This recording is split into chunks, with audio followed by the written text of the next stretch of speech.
Hello everyone! First step, nag-ahit muna ako ng kilay ko kasi medyo makapal na siya.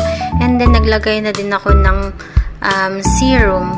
And then, after that, gamit na naman ako ulit ng concealer, 11, 6, and also I used the beauty blender. Favorite kong beauty blender na yan. And after that, naglagay ulit ako ng concealer para medyo light tingnan yung mukha ko. And tap lang. And eyeshadow naman. Dito eyeshadow palette na naman ng BJ. Ayan. Gustong gusto kong kulay na yan na medyo, ano siya, medyo dark and light. Anong bang kulay na yan?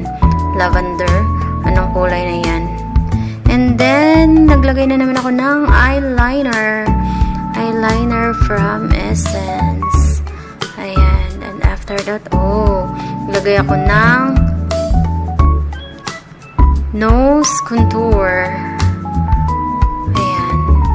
And lip liner. Ginawa ko na yung lipstick.